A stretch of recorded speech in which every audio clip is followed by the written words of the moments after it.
तो आज के इस क्लास के अंदर जो हमें डिस्कस करना है मैं बता देता हूं। अभी तक जो हम डिस्कस कर रहे थे वो लिक्विड की प्रॉपर्टी डिस्कस कर रहे थे कि लिक्विड की क्या क्या प्रॉपर्टीज होती है। उसमें बहुत सारी हमने उसमें लिक्विड की प्रॉपर्टी डिस्कस की, पृष्ठ तनाव डिस्कस किया, बर्नौली थ्योरम डिस्कस करी, और कैपिलरी एक्शन क्या होता है।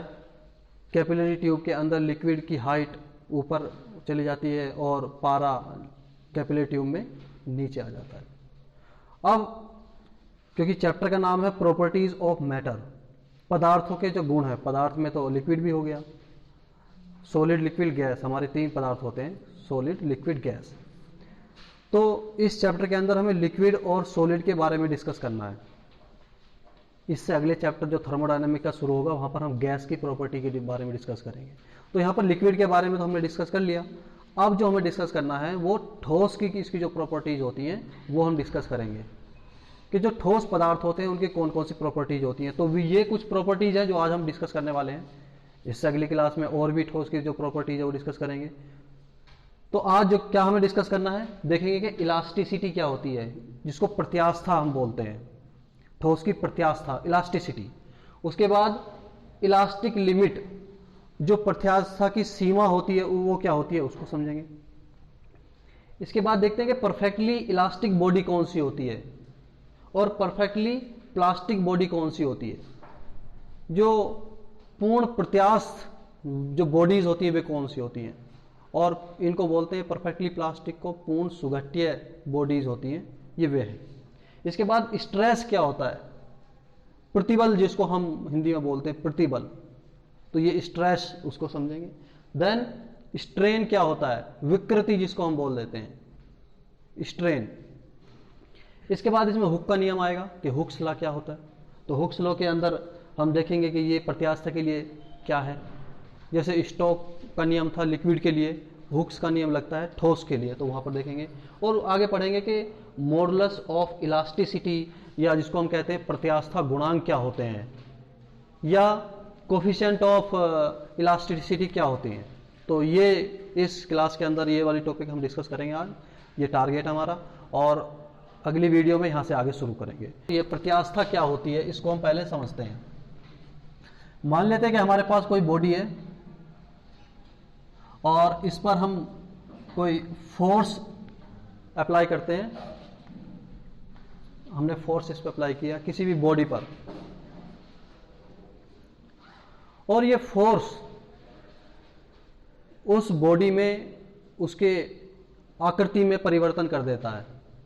अगर हम किसी बॉडी पर फोर्स लगाएं और वो फोर्स उस बॉडी की आकृति में, शेप में परिवर्तन कर दे, और अगर हम उस फोर्स को हटा लें तो बॉडी अपनी पहली वाली जो अवस्था थी, जो पहली वाली उसकी शेप थी, उसको हासिल कर ले, तब बॉडी के इस गुण को हम प्रत्यास्था कहते हैं, इलास्टिसिटी कहते हैं। और जो बॉडी है वो, उसको हम प्रत्यास्थ वस्तु कहते हैं, या इलास्टिक बॉडी हम उसको बोलते हैं।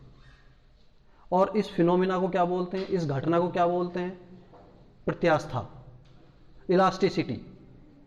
मतलब कोई भी किसी बॉडी पर हम फोर्स लगाएं, वो फोर्स उसकी बॉडी को उसकी शेप में, उसकी आकृति में परिवर्तन कर दे, और वो फोर्स आप हटा लीजिए, फिर से वो बॉडी अपनी पहली वाली अवस्था को प्राप्त कर ले, तब इस घटना को हम कहते हैं क्या, इलास्टिसिटी या प्रत्यास्था, उसकी प्रत्यास्था कहते हैं। तो ये प्रत्यास्था का गुण सभी बॉडी में होता है और किसी में बॉडी में नहीं होता है।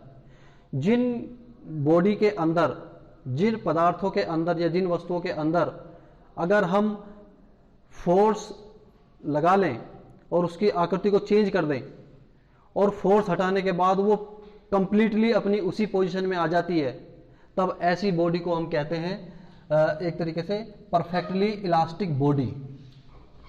जैसे रबड़, स्प्रिंग को खींचे तो हमने बाहर से फोर्स लगाया और फोर्स को हटा लीजिए, स्प्रिंग अपनी पहली वाली अवस्था में आ गई। या रबड़ कोई है, रबड़ को हम खींचते हैं और छोड़ दीजिए, फिर से वो अपनी पहली वाली अवस्था में आ जाती है। तो ऐसी वस्तुओं को, ऐसी बॉडीज को हम परफेक्टली इलास्टिक बॉडी कहते हैं। और अगर एक्सटर्नल फोर्स जो हमने लगाया है उसको हटाने के बाद भी कोई बॉडी अपनी पहली वाली पोजीशन में नहीं आती है, तब ऐसी बॉडी को क्या बोलते हैं? Perfectly plastic body. जैसे मोम है, वैक्स जिसको हम बोलते हैं, मोम को थोड़ा सा दबाओ तो वहीं दबा रह जाएगा, आप हाथ हटाए, फोर्स हटा लीजिए तो वो उस अपनी इनिशियल शेप में नहीं आएगा। तो या हम कहें गीली मिट्टी है, गीली मिट्टी का ढेर है, अगर उस पर फोर्स लगाया तो वो उसकी शेप को तो चेंज कर देता है, लेकिन वो गीली मिट्टी फिर से अपनी प्रारंभिक अवस्था में नहीं आती है। तब ऐसी बॉडी को हम परफेक्टली प्लास्टिक बॉडी कहते हैं। ना तो कोई परफेक्टली प्लास्टिक होती है, ना ही कोई परफेक्टली इलास्टिक होती है। ये आइडियल डेफिनेशंस होती है। तो अगर हम रबड़ को भी खींचेंगे तो उसकी भी कुछ ना कुछ हो सकता है कि उसको इतना खींचे कि वो अपनी पहली वाली अवस्था में थोड़ा सा उस वाली में आने से थोड़ा रह जाए। यानी कि परफेक्टली प्लास्टिक भी नहीं होती है और परफेक्टली इलास्टिक भी नहीं होती है। हाँ, मैक्सिमम इलास्टिक बना सकते हैं।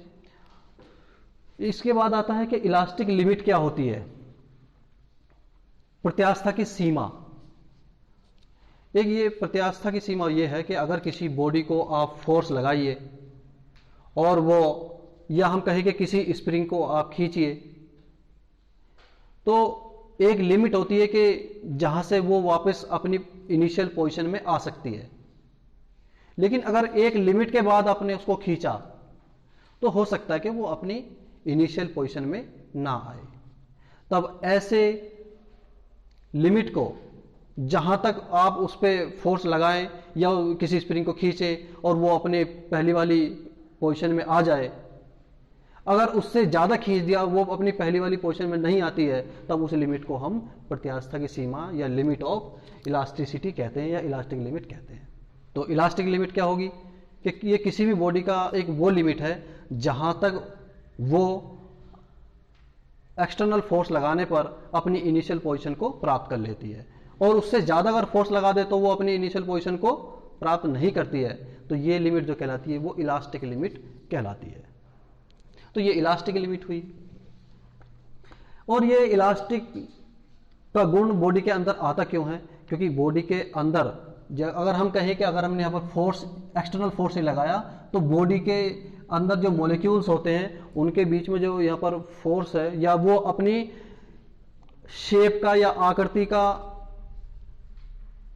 चेंज होने का विरोध करती है, उसके अंदर की जो मॉलिक्यूल के बीच में जो फोर्स है, तो वो फोर्स इसका अपोज करता है।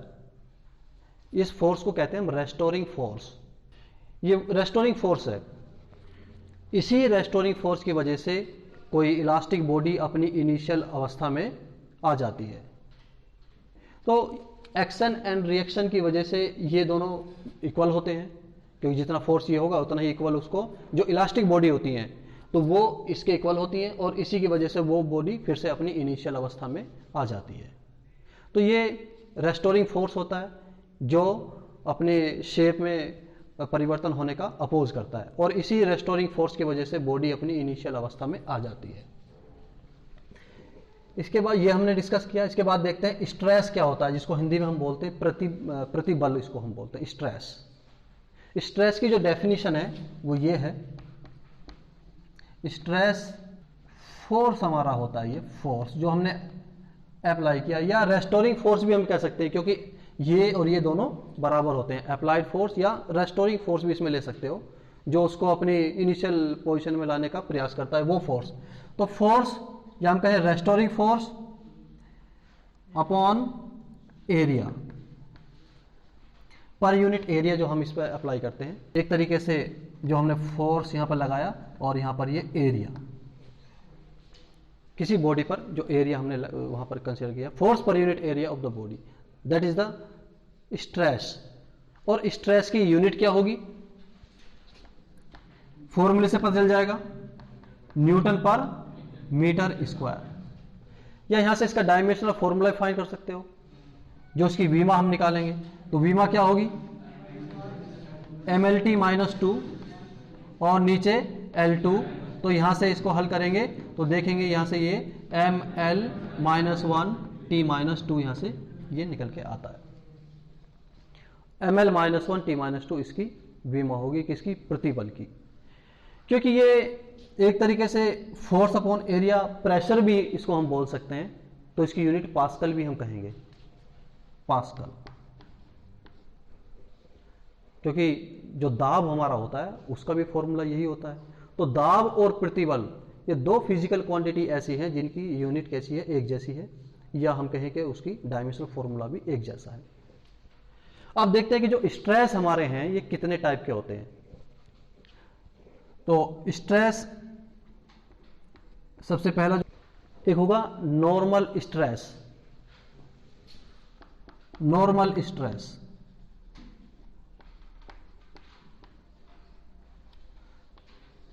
ये होगा नॉर्मल स्ट्रेस।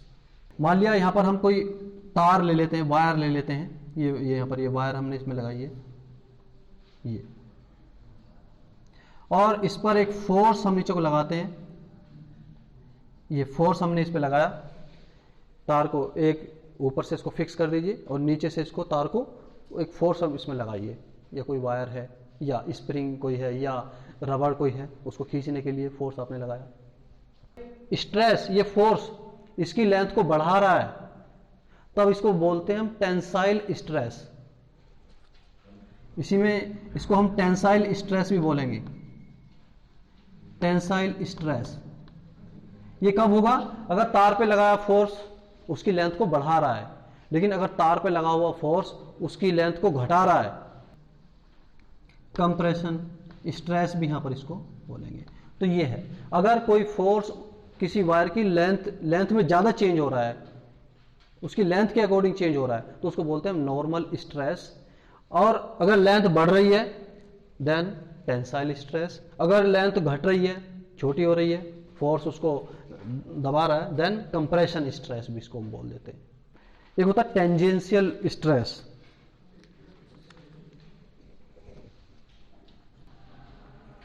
टेंजेंशियल स्ट्रेस क्या होगा?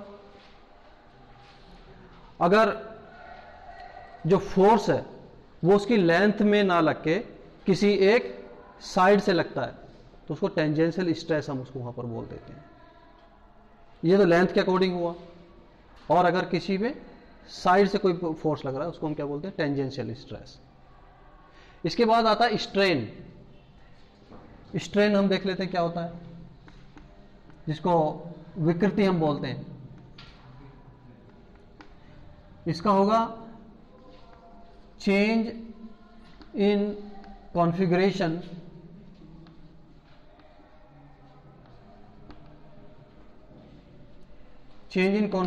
Upon original configuration. Change in configuration upon original configuration मतलब उसकी पहली अवस्था कैसी है और उसकी बाद की अवस्था कैसी है, फोर्स लगाने के बाद उसका जो अनुपात है। चेंज इन कॉन्फ़िगरेशन जो उसकी अवस्था में परिवर्तन है, अपॉन उसकी ओरिजिनल जो कॉन्फ़िगरेशन है वो क्या है। अब इसमें चेंज कॉन्फ़िगरेशन क्या क्या हो सकते हैं? उसकी लंबाई में परिवर्तन हो सकता है, उसके आयतन में परिवर्तन हो सकता है। अगर लंबाई में परिवर्तन हो रहा है तो original change in length upon original length. अगर आयतन में परिवर्तन हो रहा है तो change in volume upon initial volume. तो इस तरह से स्ट्रेन। अब हम देखते हैं कि जो स्ट्रेस की तो हमने यूनिट देखी न्यूटन पर मीटर स्क्वायर था, लेकिन स्ट्रेन की जो होगी वो कोई भी यूनिट नहीं होगी। क्यों? ऊपर भी वॉल्यूम होगा या ऊपर भी लेंथ होगी या एरिया होगा, नीचे भी सेम होगा। तो जो स्ट्रेन होता है उसकी कोई यूनिट नहीं होती है, कोई विमा नहीं होती है। तो ये भी पता होना चाहिए। कभी कभी एक नंबर में पूछ लिया जाता है कि स्ट्रेन की यूनिट एंड डायमेंशन लिखो, तो strain has no unit and no dimension, इसकी कोई यूनिट एंड डायमेंशन नहीं होती है। क्यों? क्योंकि फॉर्मूले में जो पैरामीटर ऊपर आता है वही नीचे आता है। लॉन्गिट्यूडनल स्ट्रेन, अनुदैर्ध्य विकृति इसको बोल देते हैं, लॉन्गिट्यूडनल स्ट्रेन।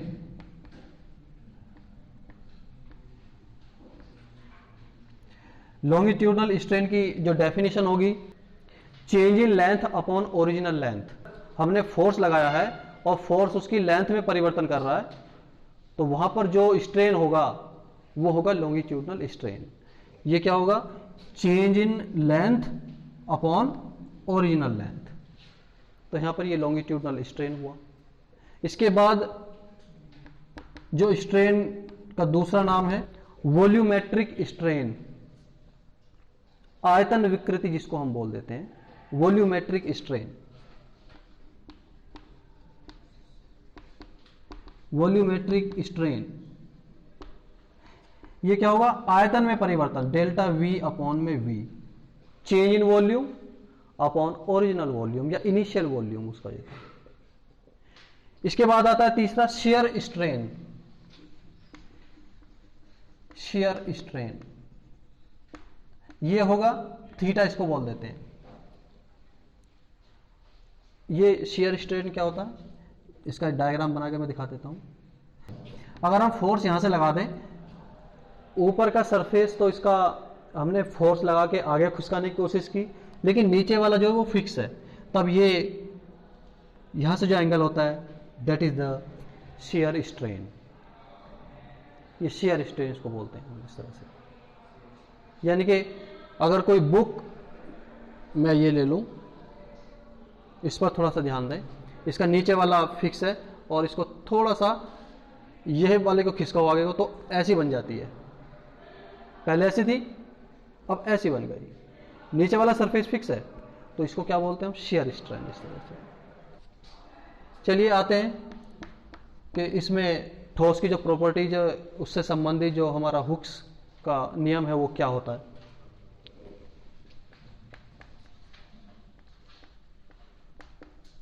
हुक्स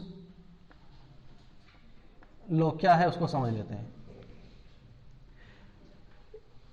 इस नियम के अनुसार प्रत्यास्था की सीमा के अंदर, ये वर्ड इसमें बोलना पड़ेगा कि प्रत्यास्था की सीमा में, इन द लिमिट ऑफ इलास्टिसिटी, क्योंकि प्रत्यास्था की सीमा के बाहर तो ये सब काम नहीं करेंगे, लिमिट में होना चाहिए, प्रत्यास्था की सीमा के अंदर ही होना चाहिए। In the limit of elasticity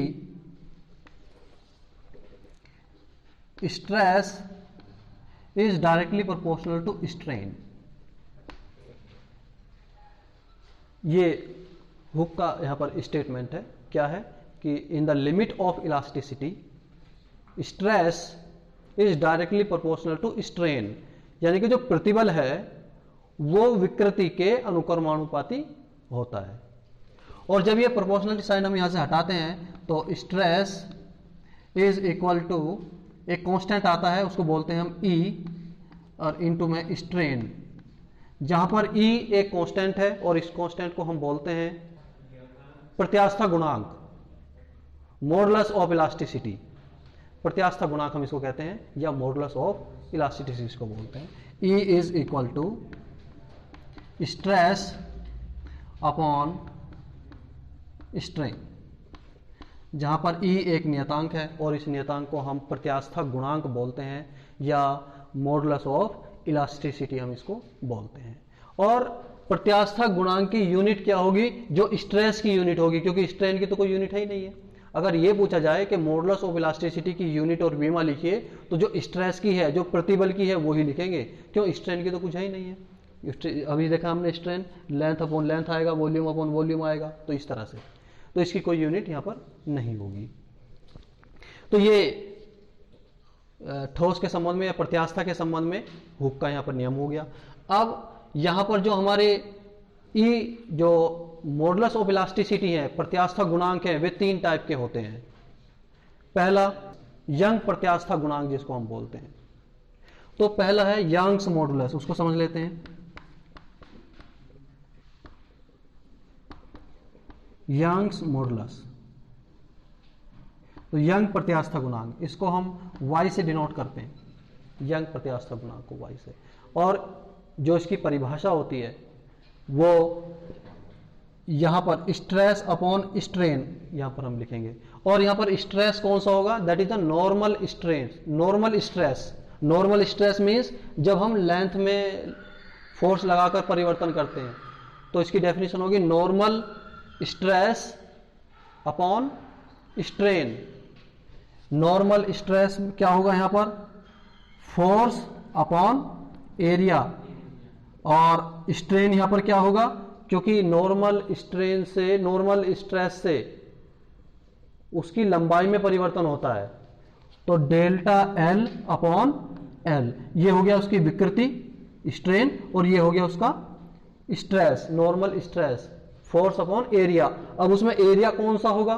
उसका अनुप्रस्थ काट का क्षेत्रफल जो हमने तार के उसके एक, तो उसका एरिया क्या होगा? पाई आर स्क्वायर। कहां पर फोर्स लगा है? उसके एरिया पर, क्रॉस सेक्शन एरिया जो है पाई आर स्क्वायर। तो यहां पर इसको हम लिख सकते हैं फोर्स को, फोर्स क्या है एक्चुअल में?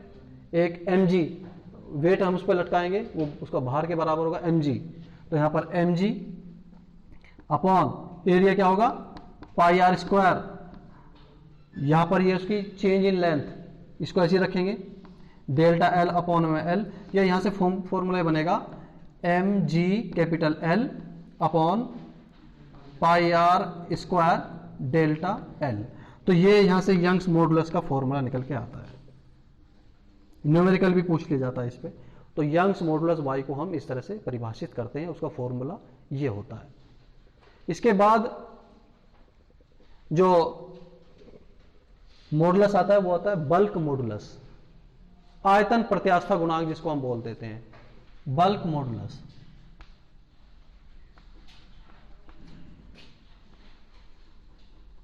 इसको हम B से डिनोट करते हैं, बल्क मॉडुलस B से, या इसको आयतन प्रत्यास्था गुणांक हम कहते हैं।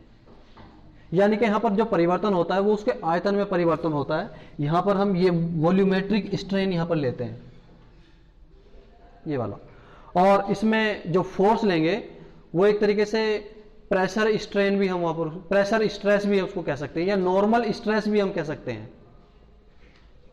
बी बल्क मॉडुलस क्या होगा? यहां पर स्ट्रेस फॉर्मूला वही होगा, स्ट्रेस अपॉन स्ट्रेन। लेकिन अब यहां पर स्ट्रेस जो है, यहां पर जो प्रतिबल है उसको क्या नाम देना है? क्योंकि अब आयतन में परिवर्तन होगा। अभी क्या हुआ था? लेंथ में परिवर्तन हुआ था, अब आयतन में परिवर्तन होगा, तो इसको स्ट्रेस को नाम दे दिया जाता है प्रेशर स्ट्रेस, या नॉर्मल स्ट्रेस भी कह सकते हैं। Pressure stress upon normal stress. और जो स्ट्रेन यहां पर होगा वो होगा वॉल्यूमेट्रिक स्ट्रेन, आयतन में जो परिवर्तन होता है, जो उसके आयतन में परिवर्तन होगा, वॉल्यूमेट्रिक स्ट्रेन इसको हम बोलेंगे। कैसे? मान लिया कोई स्फीयर है इस तरह का, और इस पर यहां से फोर्स लगा के या दाब हम लगा के उसके आयतन में परिवर्तन कर देते हैं। अगर पहला आयतन उसका v है और आयतन में जो कमी हुई वो डेल्टा v है, तब इसका जो वो आयतन होगा अंदर वाले का वो v माइनस डेल्टा v होगा। उसको कोई गोल एक स्फेरिकल चीज मैंने ली और उस पर मैंने बाहर से प्रेशर उस पर दिया, तो उसको हम प्रेशर स्ट्रेन भी कह सकते हैं, स्ट्रेस भी कह सकते हैं, या उसको नॉर्मल स्ट्रेस भी हम वहां पर ले सकते हैं, फोर्स अपॉन एरिया भी हम उसको कह सकते हैं। और स्ट्रेन वहां पर क्या लेंगे? That is a volumetric strain. क्यों? अब उसके आयतन में परिवर्तन कर रहे हैं हम उसको, तो यहां पर ये फोर्स अपॉन एरिया, वही स्ट्रेस यहां पर होगा, अपॉन में वॉल्यूमेट्रिक स्ट्रेन, उसका चेंज इन वॉल्यूम अपॉन में ओरिजिनल वॉल्यूम, माइनस भी यहां पर लेंगे। माइनस साइन ये बताता है कि उसके आयतन में कमी हो रही है, जब किसी को प्रेस करेंगे तो उसके आयतन में कमी होगी, तो एक कमी को यहां पर बताता है। तो फोर्स अपॉन एरिया, इसको प्रेशर में हम यहां पर लेकर चलते हैं, pressure, force upon area pressure, v ऊपर पहुंच जाएगा pv अपॉन में डेल्टा v। तो this is the bulk modulus, ये बल्क मॉडुलस का फॉर्मूला है। Modulus of rigidity,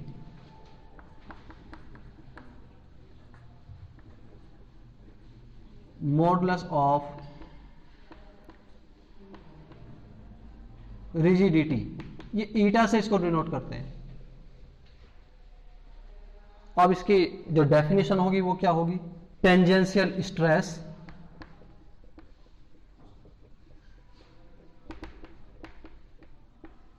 upon shearing strain,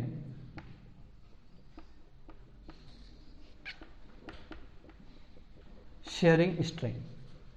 तो मॉडुलस ऑफ रिजिडिटी का फॉर्मूला होगा, इसको हम ईटा से डिनोट करेंगे, क्योंकि यहाँ पर अब जैसे मैंने बुक को फोर्स लगा के भी बताया था, यहाँ पर ये वाले चेंज होता है, वॉल्यूम लेंथ वाला हमने देखा, आयतन वाला परिवर्तन देखा। अब देखा कि जब एक तल नीचे फिक्स रखो और ऊपर से उसको खिसकाएं तो शेयर जो होता है उसको, तो शिफ्ट जो होता है ऊपर वाला सरफेस, वहां पर जो चेंजेस होते हैं उसको हम दृढ़ता गुणांक बोलते हैं। दृढ़ता मतलब क्या हो गया कि एक सरफेस उसका फिक्स है और ऊपर वाले सरफेस को फोर्स लगा के उसको शेयर दिया जा रहा है, उसमें एंगल में डिस्प्लेसमेंट दिया जा रहा है, तो वहां पर उसको बोलते हैं दृढ़ता गुणांक, और इसको ईटा से हम डिनोट करते हैं। और उसकी परिभाषा ये होती है टेंजेंशियल स्ट्रेस। ये यहाँ पर टेंजेंशियल स्ट्रेस है ये वाला, जब एक फिक्स हो और उसको ऐसे चेंज करें, ये इस तरह से। मोटी बुक लेंगे तो ज़्यादा आपको दिखाई देगा, उसमें एक मोटी बुक लीजिए और उस पर ऊपर का फिक्स रखिए, थोड़ा सा उसको ऊपर से प्रेस करिए तो वो ऐसे खिसक जाती है। या कोई क्यूब लीजिए, क्यूब के नीचे वाला उसको फिक्स करिए और ऊपर से खिसकाइए तो वो वहाँ पर शेयर टेंजेंशियल स्ट्रेन स्ट्रेस वहाँ पर यूज होगा और शेयरिंग स्ट्रेन वहाँ पर यूज होगा। तो यहाँ पर टेंजेंशियल जो स्ट्रेस होगा और उसका जो डायग्राम है मैंने यहाँ पर ये बताया था, ये वाला, यहाँ पर जो फोर्स अगर हम यहाँ पर लगा रहे हैं, और ये क्या है यहाँ पर, ये शेयरिंग स्ट्रेन है। थीटा जब यहाँ पर आता है तो थीटा है शेयरिंग स्ट्रेन, और स्ट्रेस कौन सा होगा, टेंजेंशियल, जब वो स्पर्श फोर्स वहाँ पर वो लगाते हैं। तो इसके लिए जो फोर्स तो वही होगा F अपॉन A, और यहाँ पर ये थीटा होगा, दैट इज F अपॉन एक तरीके से A थीटा, या हाँ A थीटा। तो यहाँ पर ये ईटा का ये फॉर्मूला यहाँ से ये आएगा।